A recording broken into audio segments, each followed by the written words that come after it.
Assalamualaikum warahmatullahi wabarakatuh. Waalaikumsalam warahmatullahi wabarakatuh. Waalaikumsalam warahmatullahi wabarakatuh. Nah, kita on time ya, karena ada yang akan dikerjakan. Segera saja, kurang lebih 1 jam ke depan saya akan menjelaskan di pokok bahasan pada hari ini tentang urusan perusahaan. Ya. Dalam pertemuan yang ke-6 hari ini kita akan menyimak yang namanya urusan perusahaan.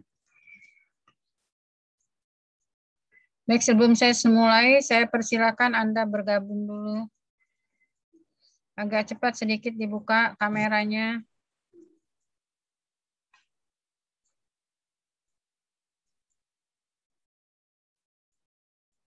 Silakan bergabung, kameranya dibuka, on cam dulu, ayo.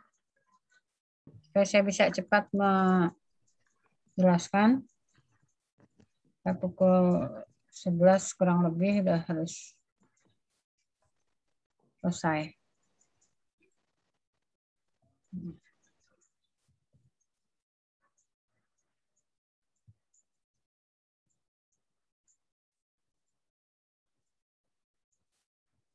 Silakan on cam. Andri, Ratna Puspitasari, Erika, lalu siapa lagi nih? Safira, lalu siapa lagi nih? Andri, halo Andri. Ratna Puspitasari. Silakan ya, silakan bergabung dulu, dibuka kalau ininya kameranya. Kita akan segera memulai.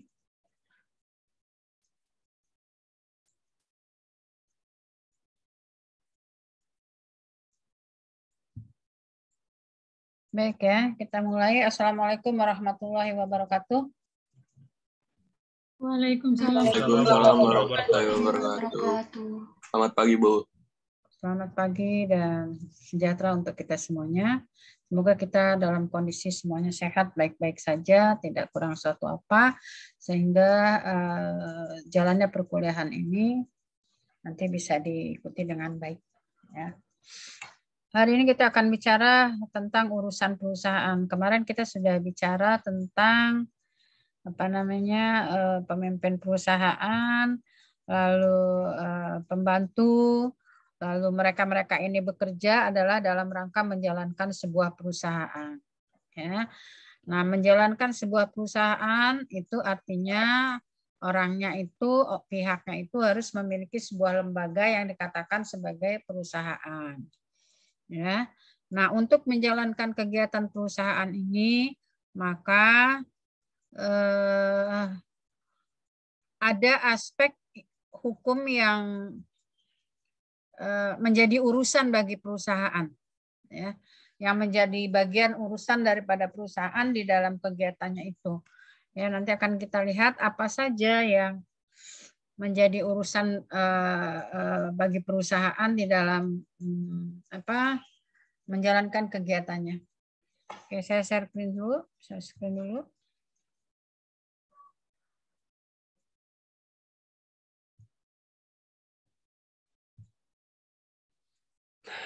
Ini ya, kita bicara sekarang soal urusan perusahaan atau dalam bahasa Belanda disebut handelszaak, ya. Handelszaak. Urusan perusahaan. Nanti akan kita lihat apa sih sebenarnya yang menjadi urusan bagi sebuah perusahaan yang harus diurus oleh para pengurus perusahaan itu, baik dia pemimpin maupun para pembantu-pembantunya. Ya, kita sudah bicara orangnya. Sekarang kita bicara soal apa yang menjadi urusannya ini, gitu ya, bagi sebuah perusahaan. Ya. Kita kan suka ngomong urusan rumah tangga, itu ada belanja, ada bayar listrik, ada macam-macam urusan anak, urusan rumah tangga. Makanya orang suka bilang jangan campur tangan urusan rumah tangga orang lain, karena masing-masing rumah tangga punya urusannya sendiri-sendiri. urus saja rumah tangga sendiri, tidak usah mengurusi rumah tangga lain. Nah, ternyata tidak hanya rumah tangga saja, ternyata perusahaan pun punya urusan yang harus diurus oleh pihak yang menjalankan kegiatan perusahaan. Ya. Nah, urusan itu tidak disebut urusan rumah tangga, tapi urusan perusahaan. Ya, apa sih urusan perusahaan? Nanti akan kita lihat konsepnya. Dalam bahasa Belanda disebut handelszaak atau sama dengan atau arti kata handelszaak itu adalah urusan perusahaan. Ya. Yang artinya segala objek yang ada dalam lingkungan perusahaan baik berupa harta kekayaan maupun usaha. Ya, jadi dalam melakukan kegiatan kan perusahaan kan ada dua tuh aspeknya minimal. Ada badan usahanya, kemudian ada kegiatannya. Nah, ya. Ternyata bagian dari kegiatan itu kita sebut dengan istilah urusan perusahaan. Ya, karena apa? Karena pengertian dari urusan perusahaan ternyata adalah segala objek yang ada dalam lingkungan perusahaan. Baik itu harta kekayaannya maupun usaha yang dilakukan. Itu kekayaan secara umum, kekayaan perusahaan urusan perusahaan itu pengertiannya itu. Ya. Jadi segala sesuatu yang ada di perusahaan baik dia berupa hartanya maupun berupa usahanya, itulah yang menjadi urusan perusahaan atau yang dikatakan sebagai urusan perusahaan. Dalam mengkaji lingkup kajian urusan perusahaan ini, kita kaji nanti secara ekonomi dan secara hukum. Akan tetapi kita akan lebih banyak tentu bicaranya adalah urusan perusahaan yang kajiannya dari aspek hukum. Ya. Jadi lingkup urusan perusahaan itu apa saja sih lingkupnya? Kalau kemarin kan lingkup perusahaan itu apa saja sih? 1, badan usaha, 2, kegiatannya. Sekarang lingkup urusan perusahaan apa sih? 1, harta kekayaannya, 2, usahanya. Ya. Itu semua menjadi urusan perusahaan yang bersangkutan. Ya. Lalu kalau kita ingin mengkaji urusan perusahaan, itu kita bisa kaji dari bidang ilmu hukum dan bisa juga kita kaji dalam artian secara ekonomi. Ya, orang ekonomi ngomong urusan perusahaan berbeda dengan orang hukum. Ya. Nah, sekarang kita lihat dari segi kajian hukum dulu. Ya, kita lihat bahwa urusan perusahaan itu ada 2 yang menjadi pendekatannya, yaitu kekayaan dan usaha perusahaan. Itu kajian dari segi hukum. Ya. Kajian dari segi hukum tentang urusan perusahaan. Ada dua konsepnya, ada 2 pendekatannya. Kalau kita akan bicara urusan perusahaan dari aspek hukum adalah kita bicara soal kekayaannya dan kita bicara soal usahanya. Nah, lalu yang dikatakan kekayaan perusahaan dari aspek kajian hukum adalah benda bergerak boleh, tidak bergerak boleh, seperti gedung, mesin, ya, benda bergerak mungkin kendaraan, bisa juga berwujud dan tidak berwujud. Ya. Berwujud artinya yang terlihat, tidak berwujud artinya dalam bentuk-bentuk piutang.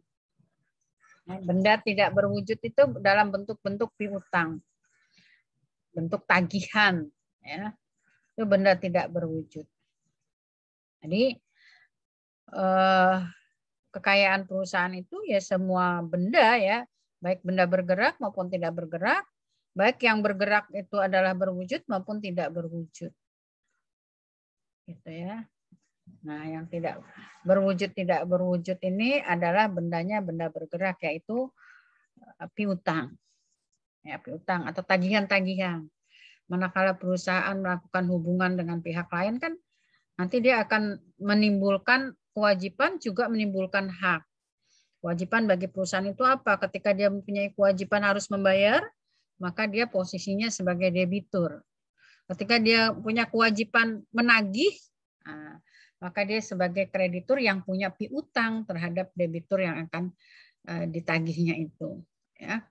Nah, semua benda atau semua kekayaan perusahaan secara hukum itu harus dapat menjadi objek perdagangan. Ya, harus dapat menjadi objek perdagangan. Mana saja benda-benda yang bisa jadi objek perdagangan? Satu yang harus dipegang itu adalah bahwa benda itu harus bisa dinilai dengan uang. Ya, harus bisa dinilai dengan uang. Maupun benda bergerak, maupun benda tidak bergerak, maupun benda bergerak yang tidak berwujud, itu harus bisa dinilai dengan uang. Artinya itu ada, kalau dikalkulasi dalam jumlah uang, itu bisa ya dinilai dengan uang. Yang kedua, kalau dikatakan benda dalam aspek hukum itu harus bisa diperalihkan. Perhatikan ya, ini sering saya keluarkan dalam tes. Ya, saya kasih tahu aja, perhatikan. Nah, jadi yang dikatakan harta kekayaan perusahaan itu adalah selalu benda. Ya, benda itu selalu merupakan benda perdagangan karena bisa dinilai dengan uang dan bisa dialihkan. Benda berwujud, benda tidak berwujud berupa piutang itu bisa dialihkan. Tapi benda tidak berwujud berupa hutang, itu nggak bisa dialihkan. Oleh karena itu hutang dalam pengertian hukum, dalam aspek hukum itu tidak bisa disebut dengan benda. Ya, kalau ada yang mau mengalihkan hutang, ya saya juga mau, nih hutang saya banyak, siapa yang mau menerima gitu. Tapi hutang tidak bisa dialihkan. Yang bisa dialihkan adalah piutang. Dalam perjanjian-perjanjian lembaga pembiayaan yang dialihkan adalah piutang, bukan peralihan hutang. Ya, jadi satu tadi dikatakan bahwa kekayaan perusahaan itu pasti berupa benda. Ya, berupa benda. Benda itu kalau sudah ngomong benda, bergerak, tidak bergerak, berwujud, tidak berwujud. Ingatlah perdatanya itu. Bergerak, tidak bergerak, berwujud, tidak berwujud. Nah, yang bisa dialihkan ini adalah benda bergerak yang tidak berwujud, tapi bentuknya piutang. Contoh yang bisa dialihkan itu adalah piutang. Cek, bilet giro, wesel, tagihan-tagihan lainnya itu bisa dijual. Ya, tapi kalau hutang tidak bisa dijual dan oleh karena itu hutang tidak bisa kita kategorikan sebagai benda dalam pengertian hukum. Dan hutang perusahaan artinya juga tidak bisa dikatakan sebagai kekayaan perusahaan. Ya, tidak bisa dikategorikan sebagai kekayaan perusahaan dalam perspektif hukum. Ya. Nah, kemudian yang kedua, tadi kekayaan perusahaan ya. Ini tadi kekayaan perusahaan. Yang kedua, usaha perusahaan. Ini kita masih bicara soal urusan perusahaan ya dari segi hukum. Urusan perusahaan dari segi hukum ada kekayaan, ada usaha.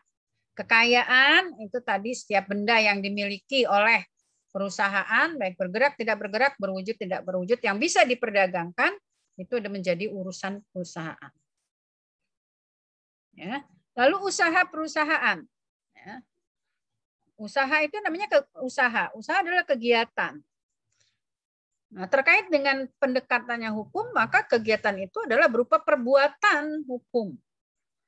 Bukan perbuatan lain-lain yang tidak ada dampak hukumnya.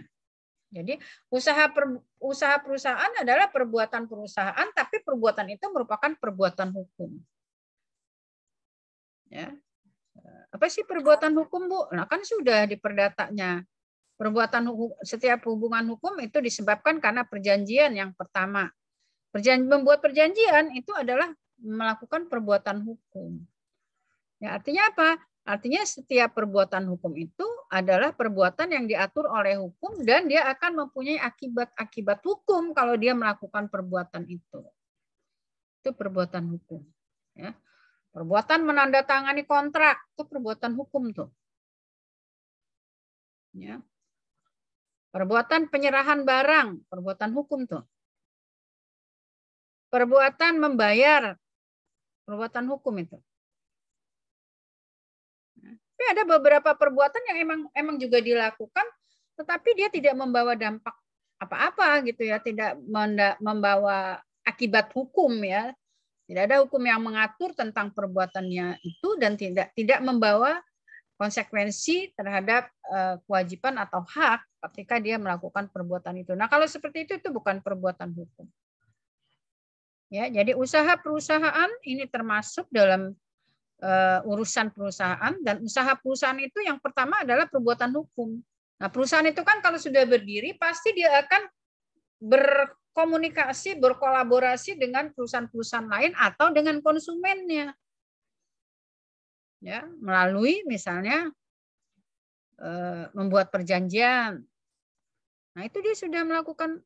Kalau baru membuat perjanjian saja yang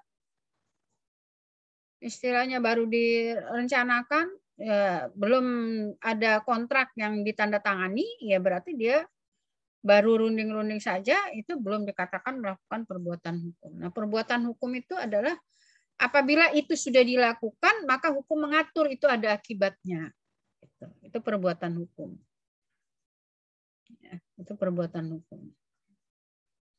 Ya, Anda berbuat dari rumah ke kantor, naik sepeda atau naik motor atau naik mobil atau naik kendaraan umum, ya silakan saja.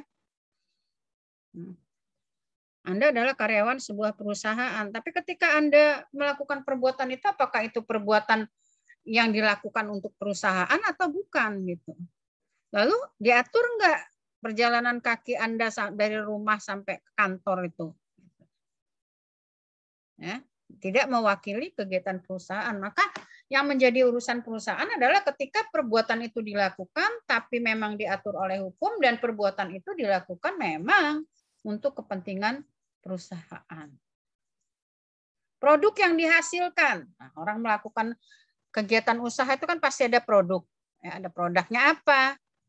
Ya, kalau dia industri, ya memproduksi barang apa? Barangnya apa? Kalau jasa, jasanya apa? Nah, itu produknya namanya. Itu menjadi urusan perusahaan yang masuk dalam kategori usaha.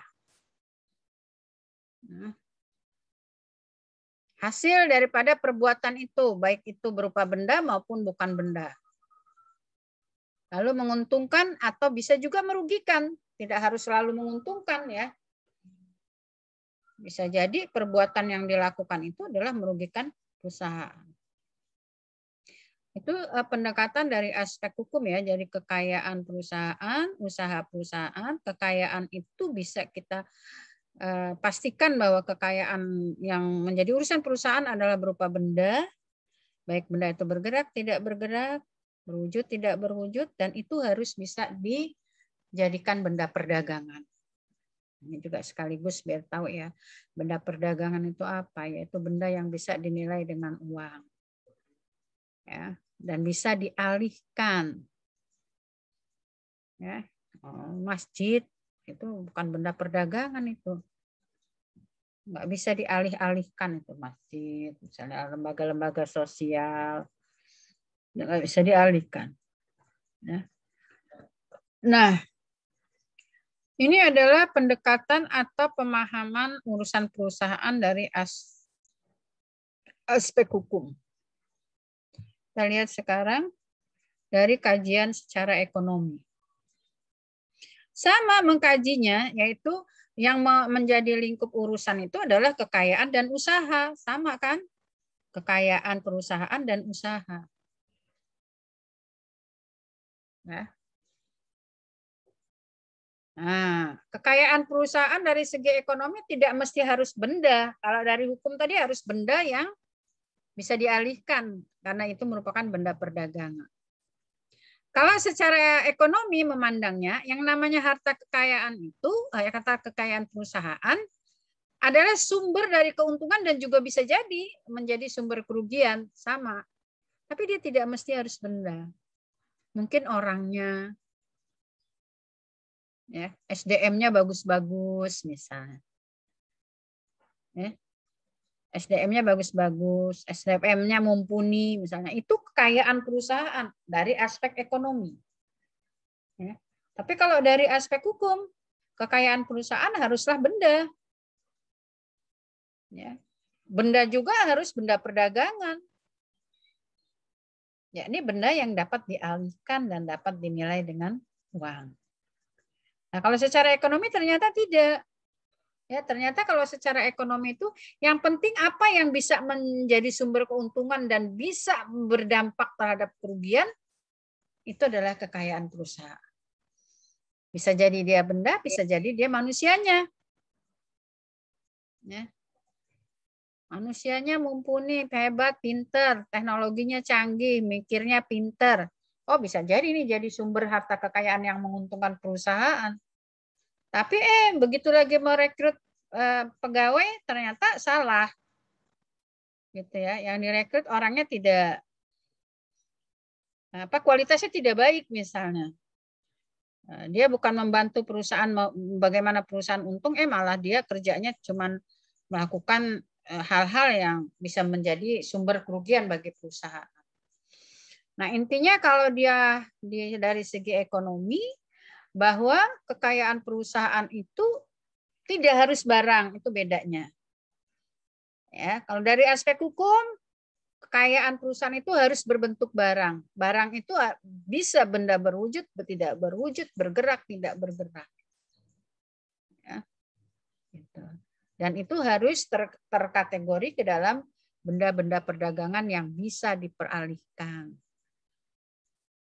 Ya, lalu usaha. Nah, usaha tadi kan kalau secara hukum itu kan perbuatan hukum. Ya, dalam rangka melakukan kegiatan usaha, orang-orang di dalamnya itu melakukan perbuatan hukum. Nah, kalau secara ekonomi, pokoknya usaha itu adalah apa-apa yang dilakukan untuk memperoleh keuntungan.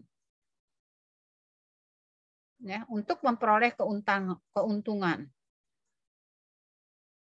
Belum tentu dia melakukan perbuatan hukum, karena belum tentu apa yang dilakukan itu diatur oleh hukum gitu ya. Tapi memang dari segi ekonomi kemungkinan apa yang dilakukan itu akan membawa keuntungan bagi perusahaan. Jadi kalau dari sisi ekonomi kan bagaimana perusahaan bisa untung kan seperti itu. Gitu ya.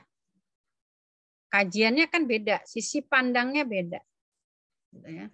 Tapi kalau dari segi hukum, aspek usaha itu adalah yang dikatakan kekayaan perusahaan dalam bentuk usaha itu adalah orangnya itu melakukan perbuatan hukum yang menghasilkan produk, yang produk itu bisa jadi menguntungkan, bisa jadi tidak menguntungkan juga ya gitu. Kalau produknya jelek, tidak diminati dalam masyarakat misalnya, ya kan bisa jadi tidak menguntungkan meskipun cita-citanya ya tidak ada lah orang bisnis itu cita-citanya tidak ingin mendapat untung ya tidak ada gitu ya. Tapi di tengah perjalanan ternyata yang diperoleh adalah kerugian, itu adalah sebuah kenyataan. Itu adalah sebuah kenyataan yang dihadapi oleh dunia usaha. Ya. Tapi orang di dunia usaha itu memang harus berpikirnya positif ya, positive thinking. Harus berpikir bahwa kita akan untung. Kalau kita berpikirnya, aduh nanti rugi, aduh nanti gagal, aduh nanti banyak aduhnya duluan di depan, itu nggak bisa. Ya. Tapi kalau dari pandangan dari segi ekonomi, pokoknya melakukan semua kegiatan yang nanti akan diharapkan mendapat keuntungan. Itulah yang dikatakan usaha di dalam usaha yang merupakan urusan bagi perusahaan. Ya, jadi memang sisinya beda ya. Misalnya menjalankan koperasi. Kalau orang hukum cuma bilang koperasi itu supaya bisa berjalan dengan baik, supaya ada pemisahan harta kekayaan antara kekayaan orang-orang di dalamnya dengan kekayaan koperasi, maka koperasi harus berbadan hukum. Kajian orang hukum terhadap koperasi itu terbatas pada segi sahnya si badan hukum itu. Ya, sahnya sebagai lembaga, kemudian sahnya untuk beroperasi. Orang ekonomi enggak gitu. Oke deh itu.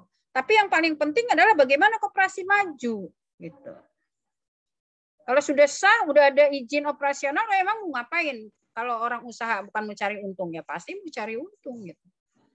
Ya. Strategi-strategi apa yang digunakan agar keuntungan yang didapat itu sesuai harapan, itu urusan orang ekonomi itu.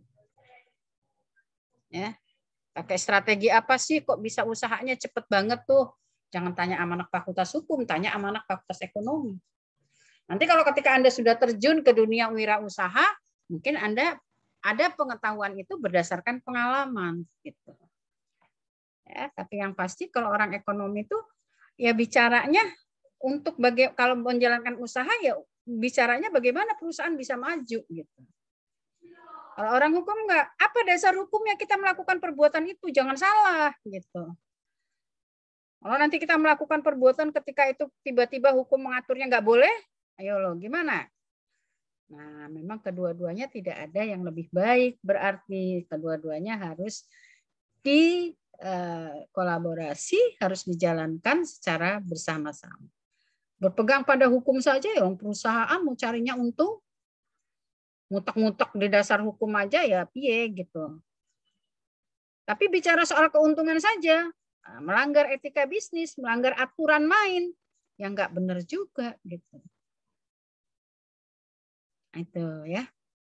Oke, sampai sini bisa dipahami nggak? Urusan perusahaan tuh ada dua, yaitu kekayaan perusahaan dan usaha perusahaan. Ya, cuma titik pandangnya kalau orang hukum memandangnya berbeda dengan orang ekonomi. Apa yang orang hukum pandang sebagai harta kekayaan itu apa? Apa yang orang ekonomi pandang sebagai harta kekayaan perusahaan itu apa? Apa yang orang hukum pandang sebagai usaha perusahaan? Apa yang orang ekonomi pandang sebagai usaha perusahaan? Itu mempunyai titik pandang yang berbeda. Ya, tapi di dalam menjalankan kegiatan usaha tentu yang namanya urusan perusahaan itu menjadi beban bagi perusahaan untuk dirawat supaya perusahaannya bisa maju. Baik merawatnya itu dari aspek hukum, baik merawatnya itu dari aspek ekonomi. Salah satu saja nggak bisa. Dari segi ekonomi saja, pokoknya yang penting ada harta kekayaan yang bisa menguntungkan. Kalaupun nanti merugikan ya untuk nanti urusan nanti. Tapi harapannya ini bisa menguntungkan. Nah, tapi kan dalam rangka kita menggunakan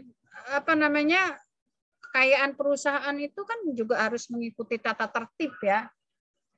Nah, tata tertib atau dasar-dasar yang digunakan tuh harus benar berdasarkan peraturan perundangan. Oke, sampai sini ada yang mau tanya sampai kepada lingkup hukum dan lingkup ekonomi dalam membahas soal urusan perusahaan. Jelas beda pandang ya, beda pandang.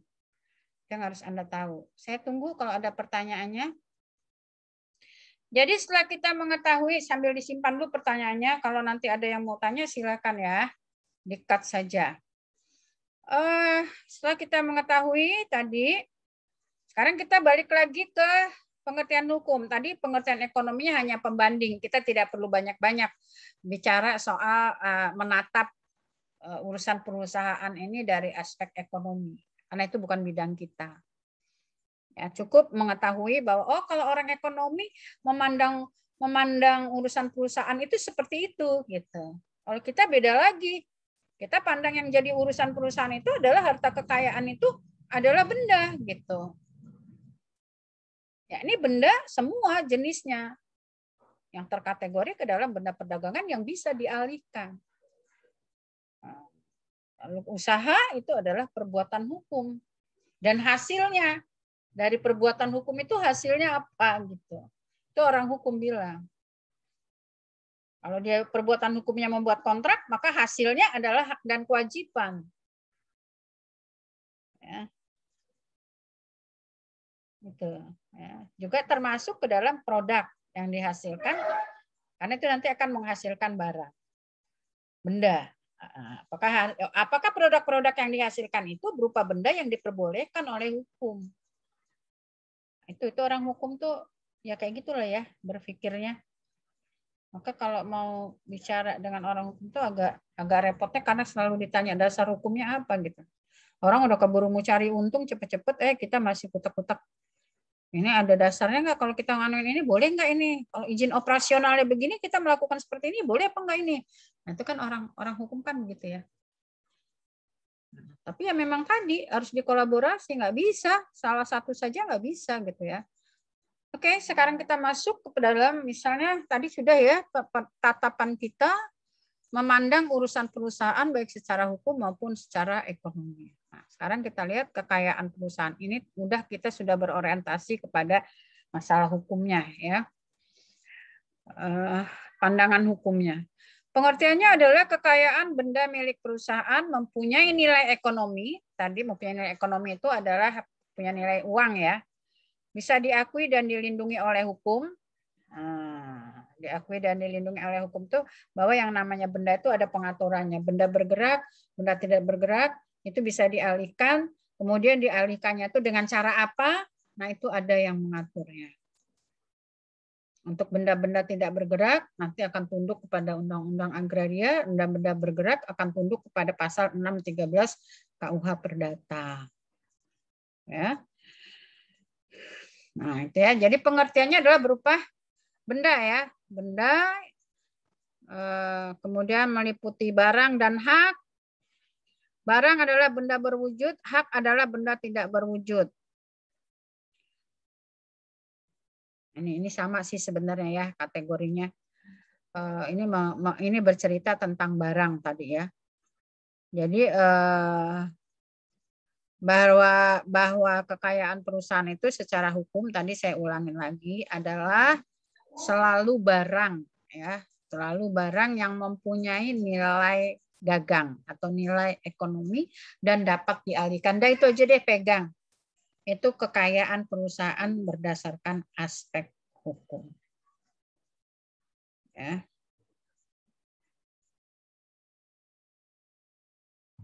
Kalau yang berwujud biasa yang tidak berwujud biasa disebut hak katanya. Misalnya benda tidak berwujud berupa kekayaan intelektual. Punya merek, punya hak cipta perusahaannya. Itu yang dimiliki bukan benda berwujud ya, tapi benda tidak berwujud berupa kekayaan intelektual. Atau berupa tagihan, tadi kata Ibu, tagihan-tagihan piutang.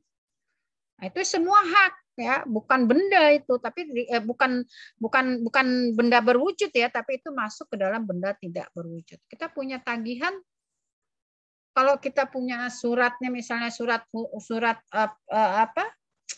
sanggup, yaitu suratnya ya kertasnya benda, tapi kertas itu tidak bermanfaat apa-apa kalau tidak dilihat bahwa di dalamnya itu ada hak yang melekat di dalamnya. Ada tagihan. Ada nilai uang 150 juta misalnya. Kalau nggak ada nilai uangnya tuh kertas lembar nggak ada nilainya apa-apa gitu. Maka yang dinilai bukan kertasnya, tapi haknya yang melekat di situ. Punya hak cipta, punya merek. Mereknya apa? Mereknya kan kelihatan, Bu, bisa dilihat. Ya, tapi yang dilihat, yang dihargai bukan mereknya itu, tapi haknya di dalam menciptakan si merek itu. Ya, jadi benda itu meliputi barang dan hak. Barang itu yang tadi, yang berwujud tidak berwujud tadi. Kalau hak itu yang otomatis adalah benda yang tidak berwujud. Ya, yang di dalamnya itu hanya hak yang bisa melekat di dalamnya. Contohnya tadi hak kekayaan intelektual ya. Kekayaan intelektual yang biasa digunakan oleh perusahaan itu adalah merek, cipta, paten. Ya. Nah, itu adalah bentuk-bentuk dari harta kekayaan yang tidak berwujud. Di samping ada piutang. Ya, jadi kekayaan perusahaan itu bisa berupa barang, bisa berupa hak. Ya, kalau dia tidak berwujud berarti disebut hak, gitu ya. Hak menagih, hak cipta, hak paten, itu. Ya. Oke, ini siapa pemilik benda? Ini tidak usah ya. Pemilik bendanya siapa ya tergantung. Kalau perusahaan persekutuan ya benda-benda itu hak-hak itu dimiliki oleh para sekutunya. Karena nanti kita akan bicara soal perusahaan badan hukum dan perusahaan tidak badan hukum itu besok ya, minggu depan. Jadi kalau di perusahaan itu ada barang dan ada benda dan ada hak, maka tergantung. Kalau pertanyaannya ini punyanya siapa barang ini? Benda ini punya siapa? Yang disebut benda ini memiliki apa termasuk ke dalam kekayaan perusahaan berarti punya siapa? Tergantung jawabannya. Perusahaannya perorangan, persekutuan, kemudian kalau persekutuan apakah badan hukum atau tidak gitu. Kalau perorangan jelaslah milik perusahaan, tapi kan perorangan. Kalau perorangan kan milik satu orang, ya jelas punya pemiliknya. Tapi kalau persekutuan, nah persekutuan itu lebih dari satu orang. Berarti kalau ada benda yang dimiliki oleh perusahaan sebagai harta kekayaan, berarti itu adalah miliknya persekutuan. Ada 5 orang di situ, ya punya 5 orang itulah gitu. Itu kalau tidak berbadan hukum ya, misalnya kayak firma gitu. Tapi kalau perusahaannya berbadan hukum, nah ini beda lagi. Punya siapa ini harta kekayaan? Ya benar-benar punya perusahaan, nggak campur aduk dengan harta kekayaan pribadi. Itu ya benar-benar punya perusahaan, tidak bercampur aduk dengan harta kekayaan pribadi orang-orang di dalamnya. Kalau kayak persekutuan tadi ada 10 orang sekutu di dalamnya kemudian punya harta kekayaan, itu harta kekayaan termasuk itu adalah harta kekayaan perusahaan adalah harta kekayaan yang dimiliki para sekutu-sekutu itu. Beda nanti kalau dia badan hukum. Maka dikatakan badan hukum itu ciri utamanya yang pertama adalah kekayaannya terpisah dari harta kekayaan pribadi pendirinya, pemiliknya. Ya. Oke.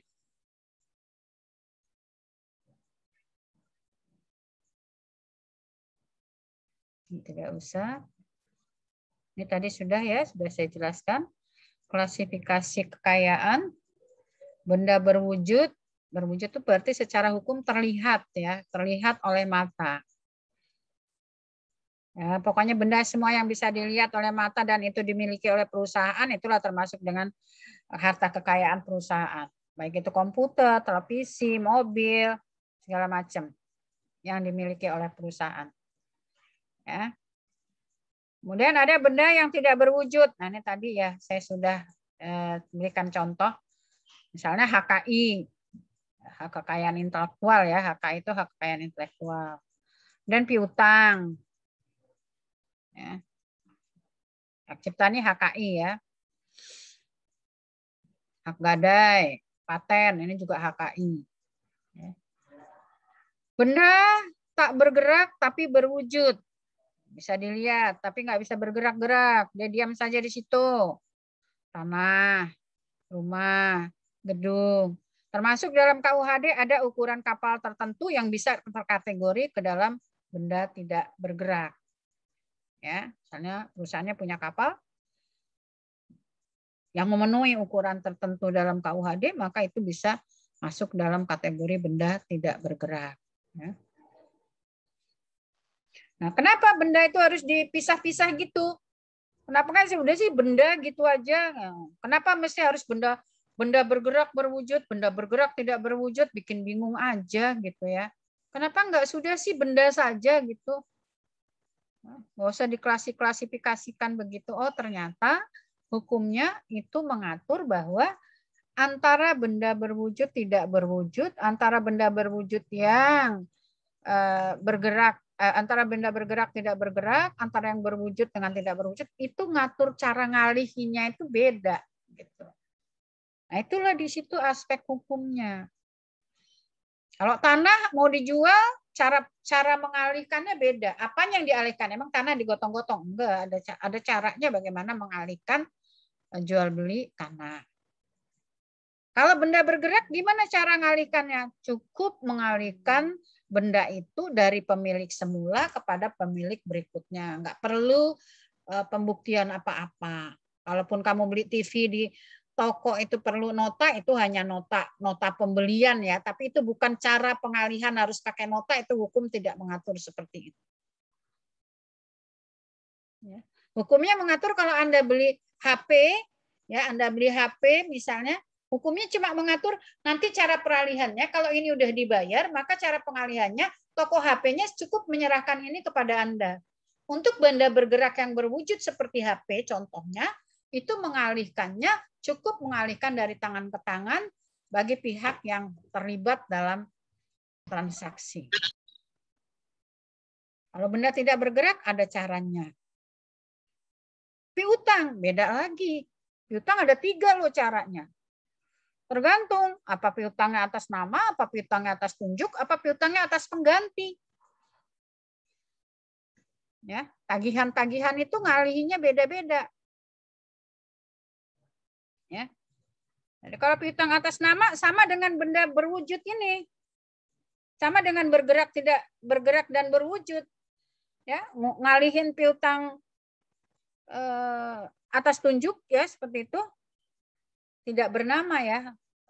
Misalnya ada cek bayarlah kepada Ibu Kinkin Wahyuninggiah. Itu namanya bernama ceknya. Ada nama seseorang di dalamnya yang berhak terhadap nilai cek itu. Tapi bisa saja diterbitkan bayarlah cek ini kepada titik-titik-titik. Nah, itu namanya ceknya tidak bernama atau atas tunjuk. Ya. Ada lagi misalnya kayak Wesel, bayarlah kepada Ibu Kinkin atau penggantinya. Nah, itu namanya atas pengganti. Nah, itu ternyata undang-undang mengaturnya untuk mengalihkannya itu caranya beda-beda. Kalau itu tidak diikuti, maka pengalihannya tidak sah. Oh, secara hukum berarti benda itu dibeda-bedakan karena hukum mengatur cara pengalihannya. Sekaligus dengan kita mengetahui cara memperalihkannya, kita akan tahu itu benda bisa dialihkan apa enggak sih, gitu.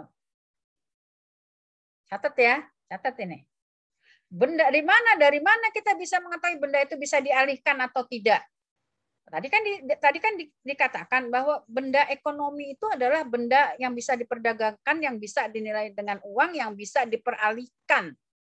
Pertanyaannya, dari mana kita bisa mengetahui bahwa benda itu bisa dialihkan? Pertanyaannya. Dari mana kita bisa tahu? Oh, ini jam tangan bisa dialihkan. Oh, itu mah kebiasaan aja, Bu. Bisa kok kalau jam tangan dialihkan. Orang hukum sebelum bicara kebiasaan bisnis, kita bicara peraturannya dulu. Gitu. Nah, ternyata ada tata cara peralihan benda. Sejauh ada tata cara peralihan bendanya, maka artinya benda itu bisa diperalihkan. Cari aja, ada nggak tata cara mengalihkannya? Kalau nggak ada, berarti nggak bisa dialihkan.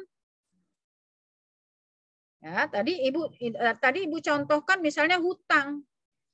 Hutang itu nggak ada pasal yang ada yang mengatur tentang bagaimana mengalihkan hutang, nggak ada. Yang ada mengalihkan piutang pasal 613 KUH Perdata. 613 KUH Perdata. Karena hutang itu ternyata tidak ada tata cara bagaimana mengalihkannya, maka itulah hutang itu ternyata hutang itu memang bukan benda. Karena memang tidak bisa diperalihkan. Ya.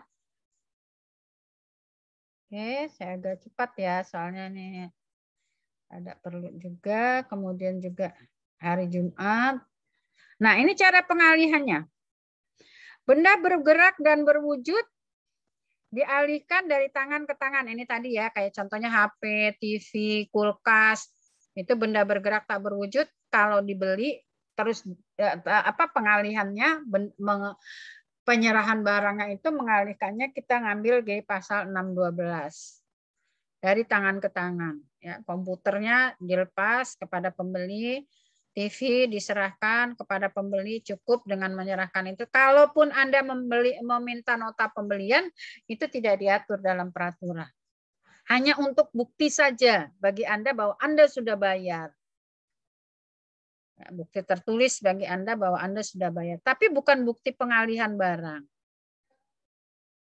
Ya, ini ya. Jadi benda bergerak yang berwujud itu bisa dialihkan dengan berdasar pada pasal 612, yaitu peralihannya dari tangan ke tangan.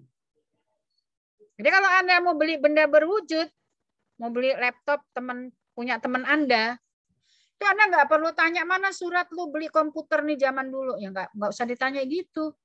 Karena peraturannya itu memang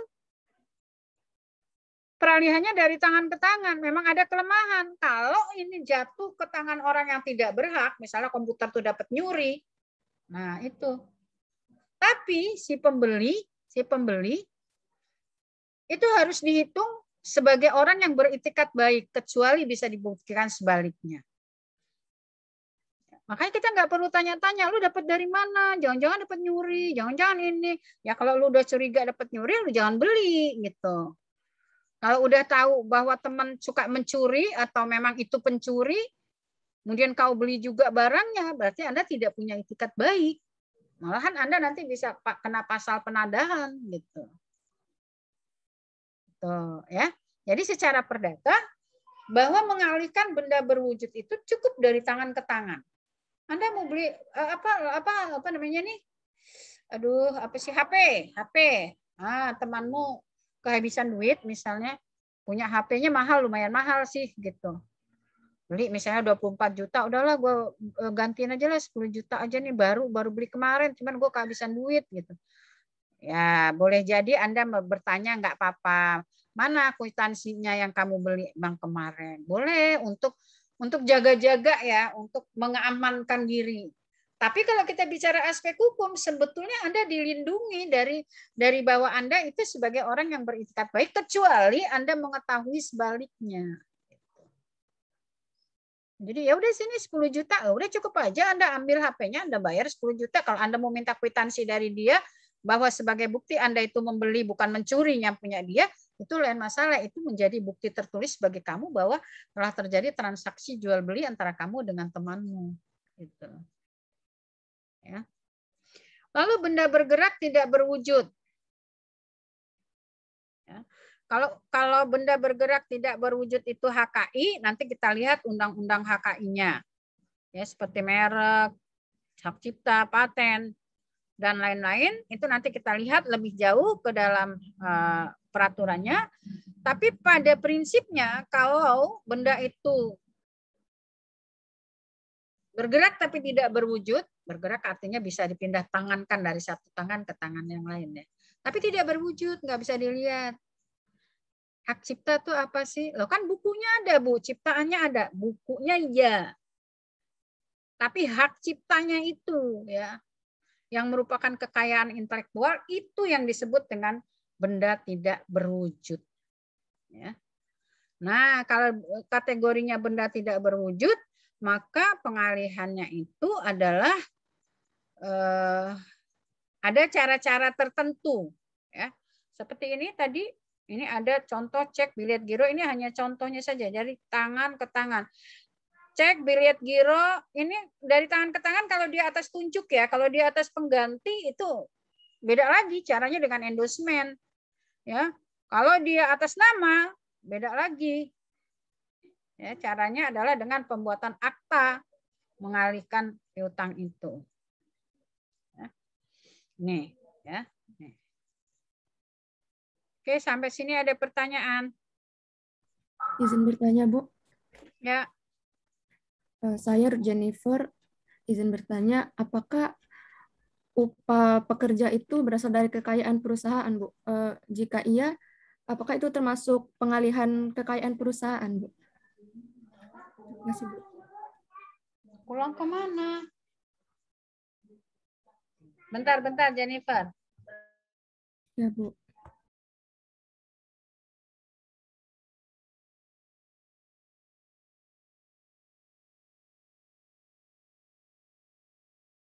Ya udah. Apa tadi ulangi sayang, ulangi pertanyaannya. Mengenai upah pekerja itu apakah berasal dari kekayaan perusahaan, Bu? Jika emang dari kekayaan perusahaan, apakah itu termasuk dalam pengalihan kekayaan perusahaan, Bu?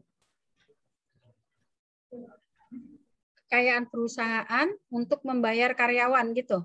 Ya, apakah itu bisa disebut dengan pengalihan kekayaan perusahaan? Oh, kalau untuk membayar karyawan itu nanti kan begini ya, yang tadi kan harta kekayaan perusahaan kan bisa berbentuk macam-macam ya.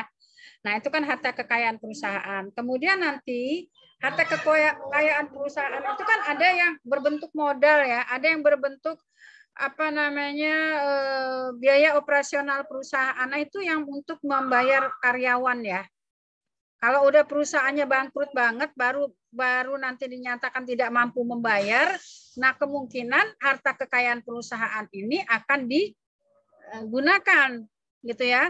Tapi kita tinggal melihat dulu perusahaannya itu perusahaan persekutuan yang tidak badan hukum atau perusahaan persekutuan yang badan hukum. Ya, kalau perusahaan persekutuan yang tidak badan hukum, maka berarti tadi yang Ibu bilang, harta kekayaan perusahaan dengan harta kekayaan para orang-orang di dalamnya itu nggak ada pemisahan. Ya, tapi kalau badan hukum ini ada pemisahan. Nah, kamu bilang harta kekayaan ini yang digunakan untuk membayar karyawan ini ya nggak, harta kekayaan perusahaan itu sudah disisihkan, yaitu apa namanya modal kerja namanya, ya, yaitu untuk rotase berjalannya perusahaan termasuk membayar karyawannya. Jadi nggak setiap membayar karyawan terus jual barang harta kekayaan perusahaan ya enggak lah gitu ya. Nah, itu membayar karyawan itu kan ada biaya operasional perusahaan ya, ada modal usaha itu ada yang di plafonnya, ada yang dipisahkan untuk membayar karyawan. Nah, kecuali kalau nanti perusahaannya dalam kondisi hampir pailit lah ya, walaupun belum dinyatakan pailit misalnya, kalau penyataan pailit itu harus dinyatakan oleh pengadilan ya, sudah menuju ke sana misalnya, sudah mulai menjual harta kekayaan perusahaan untuk membayar karyawan, ya tinggal lihat aja perusahaannya. Ya, kalau dia perusahaannya bentuknya badan hukum, maka itu betul-betul kekayaan perusahaan. Maka kalau itu dialihkan, maka sama dengan mengalihkan kekayaan perusahaan. Ya, tinggal dilihat saja badan hukumnya. Oke, siapa lagi yang bertanya?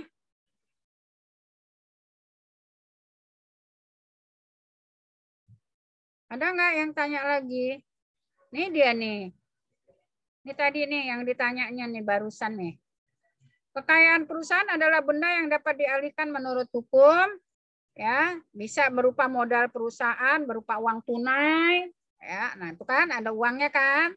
Kemudian inventaris perusahaan berupa barang bergerak, tidak bergerak, berwujud, tidak berwujud, dan bisa juga berupa produk usaha. Nah, biasanya membayar karyawan itu datangnya dari sini. Ya, datangnya dari yang sub A.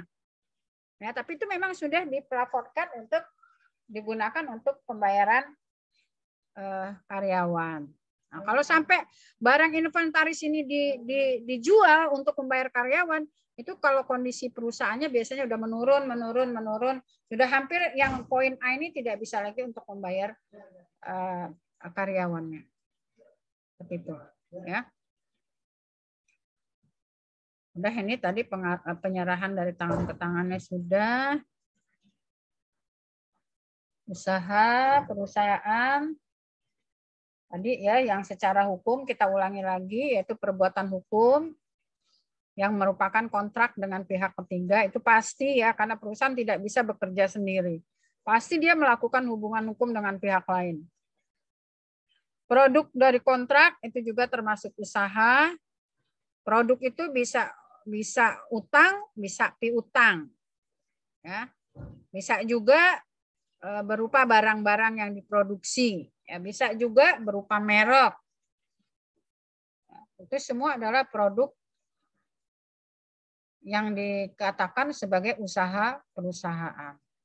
Merek itu masuk dalam kategori usaha perusahaan loh. Kita perusahaannya akan maju kalau mereknya itu sudah terkenal. Ya, maka menggunakan merek tuh kegunaannya adalah untuk membedakan kita dengan orang lain gitu ya, dalam produk yang sejenis ya. Nah, ini usahanya juga berupa produk usaha perusahaan yang berupa mutu produksi, itu juga usaha yang dilakukan. Jadi tidak asal-asalan. Ya. Jadi mutu produksi ini juga harus diurus. Ini merupakan urusan perusahaan ya. Jadi tidak hanya sekedar memproduksi barang asal-asalan gitu ya. Nah, harus diurus oleh para pengurus perusahaan itu bagaimana dia memproduksi barang tapi berkualitas, gitu ya. Kemudian ada lagi yang menjadi urusan perusahaan, masuk dalam kategori usaha adalah rahasia perusahaan. Ya. Bagaimana mengolah empek-empek yang enak itu masuk rahasia perusahaan. Itu menjadi urusan perusahaan. Nggak boleh itu membocorkan rahasia perusahaan itu. Ya. Nah, kemudian goodwill. Goodwill itu pelayanan baik kepada pihak lain. Ya. Pokoknya melakukan sesuatu yang ini kalau goodwill itu aspeknya aspek ekonomi ya. Artinya melakukan sesuatu yang bisa mendatangkan keuntungan, itu goodwill. Misalnya kita membuat iklan. Iklan itu ya kalau iklan bedak ya orangnya harus dipilih yang cantik lah gitu ya, masih muda, cantik. Ya, enak dilihat gitu ya. Itu goodwill. Ya, kalau yang mengiklankan udah tua kayak saya, tidak cantik, ya nanti bedaknya nggak ada yang beli gitu. Ya, maka kalau iklan-iklan tuh yang cantik-cantik, iklan susu anaknya yang cakep-cakep, yang lucu-lucu. Nah, itu goodwill ya. Itu adalah usaha yang dilakukan oleh perusahaan dalam rangka memperoleh keuntungan. Pasang iklan apa yang besar-besar itu. Lah dipasang di tengah sawah, siapa yang mau lihat? Berarti goodwill-nya nggak baik, gitu ya. Orang iklan bagus-bagus, mahal-mahal bayarnya, tapi dipasangnya di jalan yang nggak pernah dilalui orang, ya siapa yang mau lihat gitu, ya. Terus bonafiditas perusahaan itu juga termasuk usaha. Jadi udah bonafit lah kalau lu beli barang ini barang bagus nih, orang melihat mereknya aja orang udah bilang ini barang bagus. Atau barang menengah ke atas lah, walaupun nggak high class banget gitu ya. Nah itu Anda udah tahu tuh, misalnya Anda beli bra, merek apa sih yang paling bagus? Untuk kelas kita ya, bukan untuk kelas selebriti. Kalau kelas selebriti beda lagi. Gitu ya. Nah itu goodwill. Itu kalau dilihat dari segi mereknya, bonafiditas perusahaan. Ya, pakai sepatu, angkat dulu kakinya, biar orang tahu bahwa ini bermerek. Gitu. Nah, itu yang dilihat adalah bonafiditas perusahaan. Itu urusan perusahaan untuk bagaimana perusahaan menjadi bonafit, gitu. Menjadi perusahaan yang disegani. Itu adalah urusan perusahaan. Ya, menjalin hubungan baik dengan relasi atau pelanggan. Nah, itu juga perlu ya. Jangan mentang-mentang udah nih lagi baru buka toko kue, baru mau mulai, baik banget. Tiap hari kita diteleponin. Giliran udah agak lumayan, nganternya aja lupa, nganternya terlambat, alasannya kurirnya bla bla bla bla bla bla. Ini tidak menjaga relasi atau pelanggan dengan baik ya. Nah itu ya, itu termasuk urusan perusahaan sampai segitu loh harus diurusin oleh perusahaan.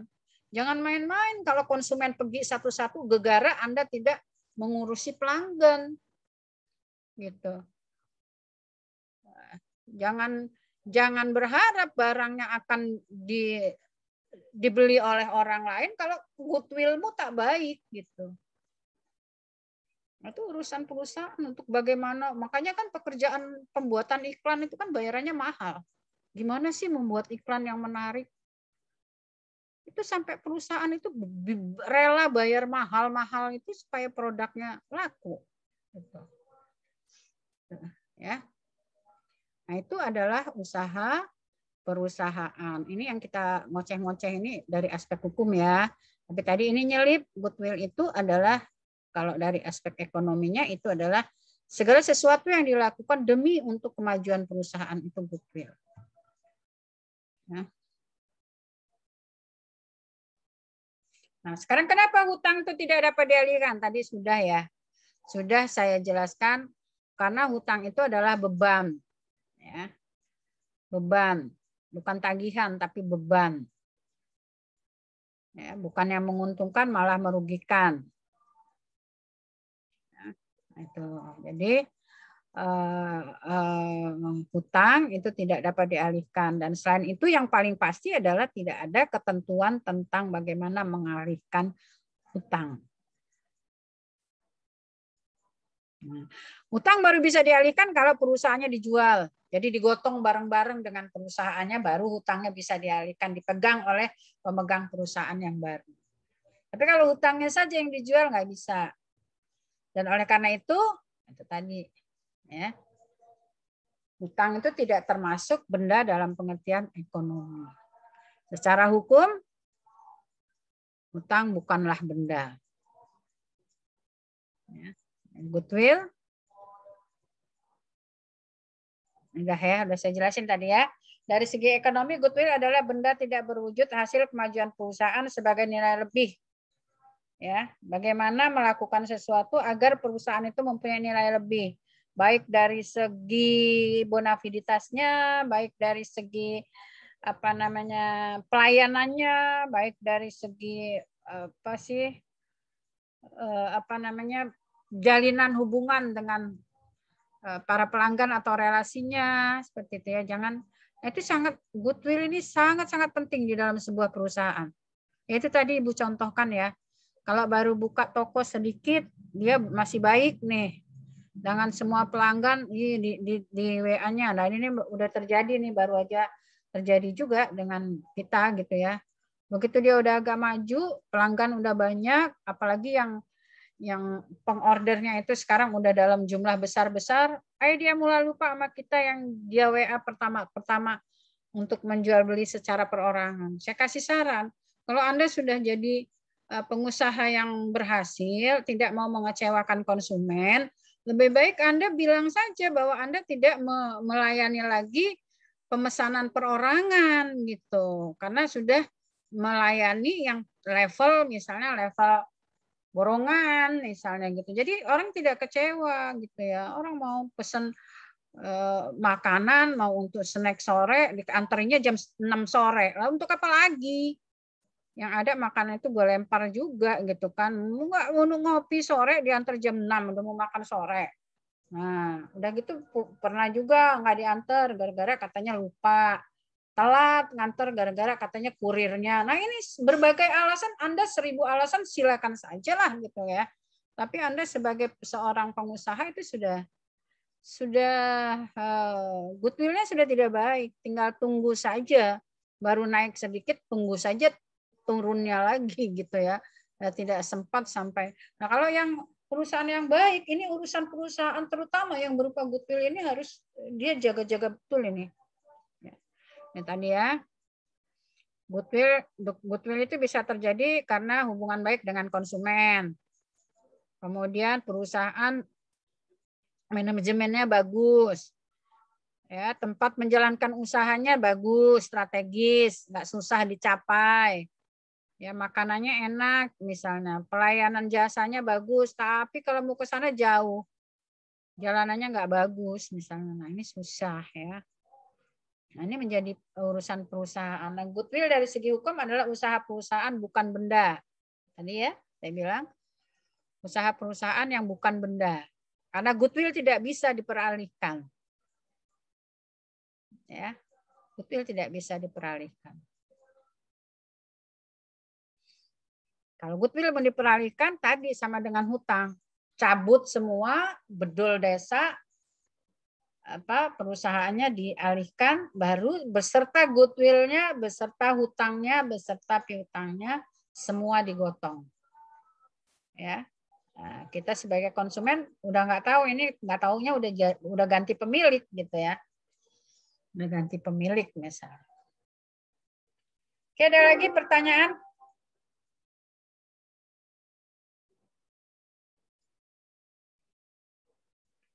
Saya tunggu, adakah pertanyaan lagi? Halo Bu, izin bertanya. Ya, silakan. Atas nama Stephen terkait dengan suatu izin usaha Siapa itu. nih, Stephen ya? Iya Bu. Apa Pen? Terkait dengan izin usaha itu kadar luasanya kan 5 tahun tuh kan Bu. Jika sudah habis tetapi masih melakukan kegiatan usaha dan apabila suatu perusahaan tersebut telah membayar dari masa kadar luasa tersebut, itu bagaimana ya Bu kebijakannya? Gimana Stephen? Sambil saya melihat ini, saya kurang mencermati gara-gara saya melihat nih Farhan tidak ada di tempat. Putri Sabrina tidak ada di tempat, Satrio tidak ada di tempat, gue foto dulu lah. Nggak ada nih orangnya. Ya. Nah, nongol dia, begitu dipanggil nongol. Udah mau gue foto nih, nggak ada orangnya tadi. Satrio, Gusti, ada. Ulangi, Stephen ulangi. Ya Bu, terkait dengan suatu izin usaha. Izin usaha. Ya, yang kadar Yang sudah luarsanya lewat 5 tahun. waktunya. Ya, izin usaha yang lewat waktu. Terus? Itu bagaimana ya kebijakan dari segi hukumnya terkait dengan si pengusaha ini? Ada Jadi perpanjang lah. Kalau izin usaha kan bisa Nah, diperpanjang, Pen. Iya, Bu. Jika melewati itu bagaimana ya, Bu?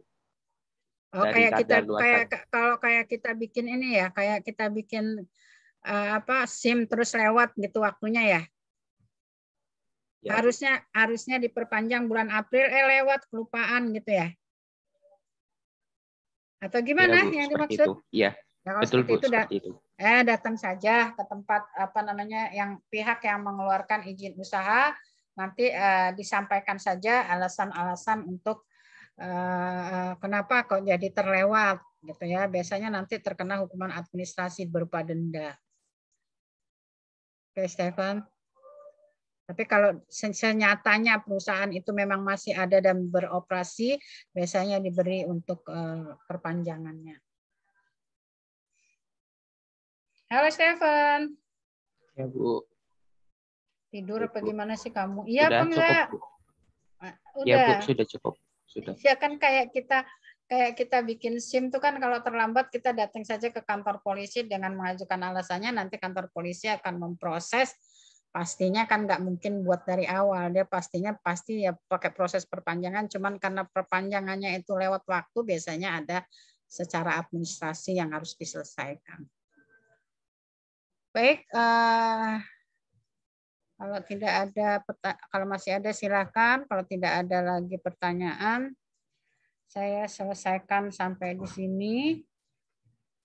Silakan ketua kelas diambil gambarnya.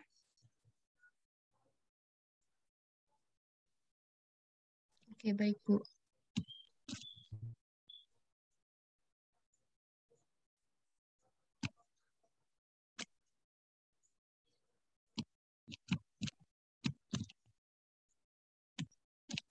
Sudah, Bu. Ya, terima kasih. Assalamualaikum. Waalaikumsalam warahmatullahi Terima kasih, Bu. Sehat selalu, Bu. Amin. Sampai ketemu lagi ya. Selamat Ya, Bu. berlibur.